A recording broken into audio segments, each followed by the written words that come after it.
Hello friends, Radhe Radhe. कैसे हो आप सब? आई होप आप सब बहुत अच्छे होंगे और हम भी बिल्कुल अच्छे हैं। अभी फ्री हुए हैं।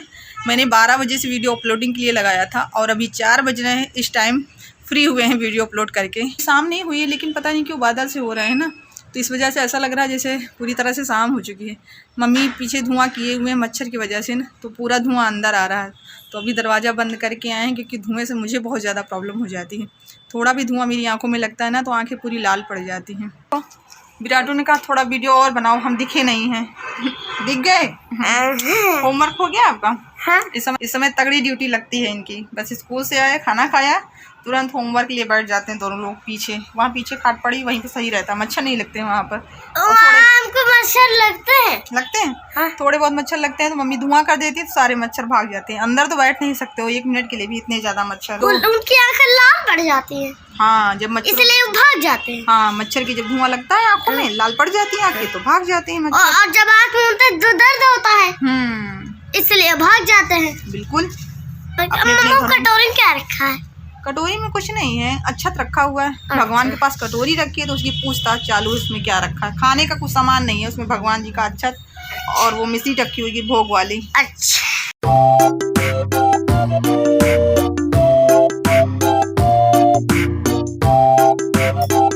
बच्चों की यूनिफॉर्म में जो व्हाइट वाली ड्रेस होती है ना, वो इतनी ज़्यादा गंदी होती है कि अगर एक दिन से दूसरे दिन अगर उसका टर्न हो जाए ना तो भी बच्चों के लिए 2 जोड़ी चाहिए व्हाइट ड्रेस। लेकिन वो तो अच्छा है कि एक वेडनेसडे को लगता है और एक फिर जाके सैटरडे को लगता है, तो इस बीच में टाइम मिल जाता है इसको धुलने का। तो आज सैटरडे है ना, तो मैंने सोचा मैं आज धुल लेती हूँ ताकि इसको कल प्रेस भी कर देंगे, क्योंकि बहुत सारे कपड़े संडे को इकट्ठा हो जाते हैं और अगर कपड़े संडे को धुलो ना तो वो सूखते नहीं है, फिर वो मंडे के लिए रह जाते हैं। तो ऊपर वाला टी शर्ट तो अभी बिल्कुल साफ़ था क्योंकि ऊपर स्वेटर पहने थे ये लोग, तो उसको रख दिए हैं, वो साफ़ सुथरा है। पैंट दोनों धुल दिए हैं, इनको धुल के पीछे डाल देंगे और ये कल तक सूखते रहेंगे। और याद करके इनको रात में उठाकर लाना भी है क्योंकि रात में बंदर बहुत ज़्यादा आते हैं। तो जो कपड़े पड़े रहते हैं ना उनके साथ छोटे वाले जो बंदर होते हैं वो खेलते रहते हैं और खेलते खेलते फाड़ डालते हैं। तो याद करके पीछे कोई भी कपड़ा नहीं छोड़ते हैं, अंदर लाके डाल देते हैं अगर गीले भी रहते हैं तो। और मम्मी तो ये बोलती हैं कि पीछे कपड़े ही ना डालो, सब वो छत पे डालो, धीरे धीरे सूखेंगे। लेकिन छत पे बिल्कुल भी धूप नहीं आती है ना, तो पीछे कपड़े डालना एक तरह से मजबूरी है।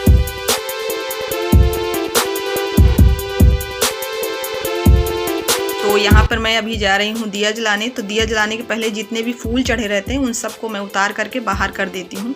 और आज मेरे पास टाइम था तो मैंने सोचा चलो थोड़ी देर बैठ करके चालीसा पढ़ लेते हैं और कुछ श्लोक वगैरह रहते हैं उनको पढ़ लेती हूँ। जब मेरे पास टाइम रहता है तो शाम को दिया जलाने के समय मैं पूजा भी करती हूँ, संध्या वाली पूजा। और पहले तो मैं हमेशा करती थी शाम को पूजा, लेकिन शादी के बाद थोड़ी सी जिम्मेदारियां बढ़ गई तो इस वजह से मैंने शाम वाली पूजा को स्टॉप कर दिया था। वरना पहले मैं डेली पूजा करती थी आधे घंटे शाम को। तो शादी के बाद आप समझ सकते हैं ना कि एक लड़की होना एक अलग चीज़ रहती है। जब आप अपने घर में रहते हो तो इतनी जिम्मेदारियां नहीं रहती हैं, लेकिन शादी के बाद पहले घर की जिम्मेदारियां मिलती हैं और साथ में फिर आपके बच्चे हो जाते हैं तो वो भी जिम्मेदारियां आपके संग में ही रहती हैं। तो फिर मैं ये सोचती हूँ ना कि भगवान भी कहते हैं कि कर्म ही पूजा है। आपके सामने जो आपके कर्म है, जो आपका फ़र्ज़ है वो कीजिए, वो मेरी सच्ची सेवा है। तो जब टाइम रहता है तब तो मैं पूजा कर लेती हूँ, जब टाइम नहीं रहता है तो सिर्फ दिया जला देती हूँ। तो मेरे साथ विराट भी बैठ गए हैं और यही होता है, आप थोड़ा पूजा पाठ करते हैं ना तो बच्चे भी थोड़ा सा सीखते रहते हैं। तो पहले ये स्टूल ले आए थे, स्टूल पर बैठ करके पूजा करने जा रहे थे, लेकिन इनको मैंने इशारे से समझाया कि पटा लेके बैठो, स्टूल पर नहीं बैठा जाता पूजा के समय। तो फिर ये पटा ले आकर बैठे थे। और जब पूरे घर में मैं दिया दिखाती हूँ ना तो ये मेरे पीछे पीछे घंटी लेकर घूमते हैं, तो बहुत अच्छा लगता है देखने में। और यहाँ पर मम्मी ने दूध गर्म करने के लिए रखा था तो उसमें उबाल आ चुका था, तो उसको उठा के नीचे कर दिए हैं और इसी पर सब्जी बनाएंगे।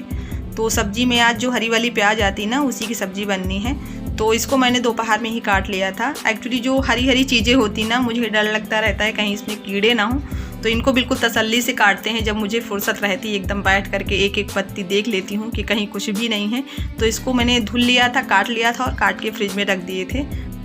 आप लोग सोच रहे होंगे कि मैंने कट करने के पहले धुला था या बाद में। तो ये वाली सब्जी जो होती है ना, इसमें बहुत पानी होता है कटने के बाद में, तो इसको मैंने पहले ही धुल लिया था, उसके बाद कट करके रखा था। तो अभी सब्जी बनाने के लिए सबसे पहले मैंने जीरे का तड़का दिया है और उसके बाद मैंने लहसुन डाला था, सिर्फ लहसुन डाला है। और लहसुन ना तो बिल्कुल महीन था और ना ही खड़ा खड़ा था, मैंने इसको थोड़ा सा कूट लिया था खलबट्टे में और जब लहसुन पक गया था तो इसमें प्याज डाल दिए हैं, जो हरे वाले प्याज हैं।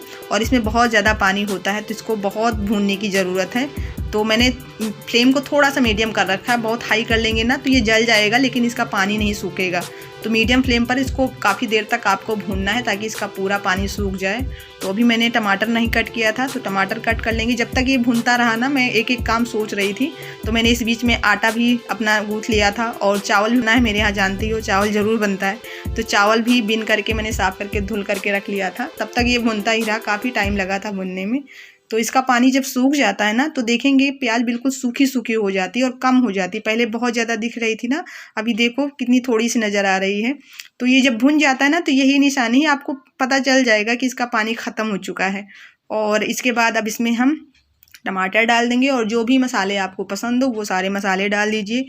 तो मैं इसमें हल्दी पाउडर, मिर्च पाउडर, धनिया पाउडर और थोड़ा सा मैंने काली मिर्च पाउडर भी डाला था और थोड़ा सा गरम मसाला। तो ये सारे मसाले जब डाल देते हैं तो उसके बाद फिर आपको एक बार ढकना है ताकि ये मसाले भी पक जाएं इसके साथ में। और टमाटर हमने डाला है तो वो भी थोड़ा सा गल जाए।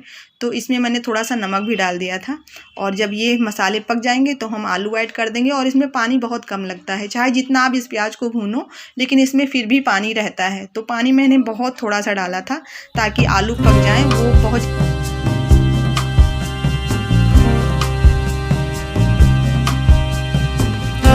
और यहाँ पर देखिए सब्जी अभी रखी हुई है, इनको रखना है फ्रिज में। और आज ये पन्नी बिल्कुल साफ़ सुथरी थी क्योंकि सब्जियों में आलू नहीं है। आलू रहता है तो वो पन्नी थोड़ी सी गंदी हो जाती है, लेकिन ये पन्नी बिल्कुल साफ़ है तो इसको मोड़ करके रख दिए क्योंकि कभी कभी पन्नी की ज़रूरत पड़ती है ना, तो पूरे घर में पन्नी नहीं मिलती है। तो अभी सब्जियों को लगा दे फ्रिज में। और बिराटू भी मेरे साथ लगे हुए हैं सब्जी रखवाने में। और ये मैं इनसे कह रही थी कि भिंडी बाहर रखो, इसको धुल कर रखना है, लेकिन ये इसी में पूरा डाल दिए थे। तो इसको सुबह बनाएंगे तो मैं सोच रही हूँ अभी इसे धुल के रख देते हैं। और सब्जी रखते रखते विराट मुझसे पूछ रहे थे कि मम्मा इस डिब्बे को बाहर रखा रहने दो, फ्रिज में मत लगाओ, इसी में सब्जी रखी रहने दो। तो मैंने कहा कि बाबू इसको फ्रिज में लगाना पड़ेगा, बाहर सब्जियां सूख जाएंगी और उसमें ताज़ी ताज़ी बनी रहेंगी। तो उसने कहा अच्छा इसीलिए सब्जी रखते हो मम्मा, मुझे भी ताज़ा ताज़ा रहना है, इस डब्बे में भरकर मुझे भी फ्रिज में रख दो। इतनी हंसी आती है, इसकी बातें सुनकर पूरा घर हंस रहा था और बार बार बोल रहा था कि मम्मा मुझे भी ताज़ा रहना है, इसमें फ्रिज में रहूँगा तो मुझे नहाने की ज़रूरत नहीं पड़ेगी, ऐसे ही ताज़ा बना रहूँगा। बड़ी हंसी आती है। आपके घर में अगर बच्चे हो ना तो आप कभी उदास नहीं रह सकते हो, कभी शांत नहीं रह सकते हो, वो कुछ ना कुछ आपसे पूछ करके आपको हंसाते रहेंगे। लेकिन अभी विराट के साथ क्या प्रॉब्लम है, ये इतना बड़ा हो गया है लेकिन फिर भी रात में बिस्तर गीला कर देता है। तो काफ़ी दिनों से मैं इनसे बोल रही थी कि दवा ले आ दो या फिर किसी डॉक्टर को दिखा देते हैं। तो अभी होम्योपैथी वाली दवा मंगाए हैं, ये बच्चों को नुकसान भी नहीं करती है और इसका फ़ायदा भले ही देर में हो लेकिन अच्छा रिजल्ट मिलता है। तो वही दवा लेके आए हैं। और आज सैटरडे है तो सैटरडे को मेरे यहाँ सर में ज़रूर तेल लगाया जाता है। तो आज सब लोग अपने अपने सर में तेल लगाएंगे। बच्चों के तो रोज़ सर में तेल लगता है, लेकिन हम लोग सैटरडे को ज़रूर लगाते हैं, बाकी दिन चाहे लगाएं या फिर ना लगाएं। और मैंने इन लोगों के काजल भी लगा दिया है क्योंकि ये लोग दिन में काजल लगवाते नहीं, बहुत नखरा करते हैं, लेकिन रात में इनको डरा धमका के ज़रूर काजल लगा देते हैं। क्योंकि आँखें जो हैं वैसे भी सब लोगों की कमज़ोर होती जा रही हैं, क्योंकि पहले जैसा खान पान रहा नहीं है, सब केमिकल वाला खाना पीना हो गया है। तो इसीलिए मैं घर का काजल इन लोगों को लगा देती हूँ कभी कभी। और मैंने अपने सर में भी तेल लगा लिया है। और तेल लगाने के बाद ना उस दिन रात में नींद इतनी अच्छी आती है कि पूछो मत, कोई बाजा बजाए ना सर के पास तब भी नींद नहीं खुलती है। और उसके बाद अब ये तैयार हो रहे हैं, मम्मी के पास जा रहे हैं दिखाने। लिपस्टिक, बिंदी सारा कुछ हो गया है, गाँव की गोरी बन रहे हैं विराटू। तो सम्राट इनको तैयार कर दिए हैं, ले जा रहे हैं दादी के पास। दादी के पास इन लोगों को बहुत मज़ा आता है। दादी भी मज़ा करती हैं, ये भी मज़ा करते हैं, तीनों लोग मिल कर के कुछ ना कुछ खुरापात करते रहते हैं। देखो कैसे आंखें चला रहा है, दादी को दिखा रहा है अपनी आंखें चला चला करके। और इनकी बेचने वाली आदत नहीं जाएगी। जब ये तैयार होते हैं तो कुछ ना कुछ बेचने के लिए ले आते हैं और अपनी दादी से पूछें कि दादी हम क्या बेचें। तो अभी जो सब्जी धुल के रखे थे जीना पर ना, उसको उठा ले आए और सर पे देखो तेल अभी लगाए ना तो पूरे दुपट्टे में तेल लग गया, ख़राब हो गया पूरा दुपट्टा।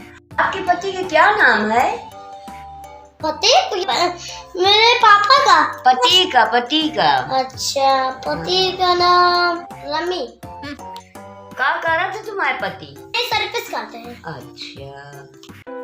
तो सम्राट विराट अभी मम्मी के साथ खेल रहे थे तो मुझे थोड़ा सा टाइम मिल गया पेपर पढ़ने का। ये वही वाला पेपर है जो मैं घर से ले आई थी संगिनी, ये शायद 2006 का पेपर है। तो इसमें मैं घरेलू टिप्स ढूंढ रही थी। पहले जो ये पेपर आते थे सैटरडे और संडे के, इसमें बहुत अच्छी अच्छी चीज़ें दिए रहते थे। तो वो सारी चीज़ें मैं बहुत देखती थी, बहुत पढ़ती थी। और इनकी कटिंग भी मैंने बहुत सारी रखी है। छोटी सी मेरे पास डायरी है ना, तो जितने भी घरेलू टिप्स मिलते थे उन सबको कट करके मैं उसी डायरी में चिपका लेती थी। लेकिन अब तो इन सारी चीज़ों का कोई काम नहीं रह गया। अब तो कुछ भी सोचना नहीं है, बस मोबाइल में डालो, सर्च करो, तुरंत उसके रिजल्ट देखो। लेकिन फिर भी मुझे पेपर पढ़ना अच्छा लगता है। तो अभी सारा खेल तमाशा ख़त्म हो गया है। कैसा लग रहा है बताइए आप। तुम तो इतने प्यारी लग रहे हो, इतने प्यारे लग रहे हो कि हम क्या ही बोले आपके बारे में। बहुत सुंदर लग रहे हो, एकदम नन्ही बुद्धि बिट्टू लग रही हो, छोटी सी। अब चलो सा घूंघट तो खोलो। ही और पूरा तेल लगा दियो दुपट्टे में, सब देखो दुपट्टे में तेल लग गया है। और विराटू पसंद आए हो तो वीडियो को लाइक कीजिएगा, और न्यू हो तो चैनल को क्या करना है, सब्सक्राइब। तो मिलते हैं कल आपसे एक अच्छी सी ब्लॉग के साथ। तब तक के लिए आप लोग अपना ख्याल रखिए। Bye bye, good night.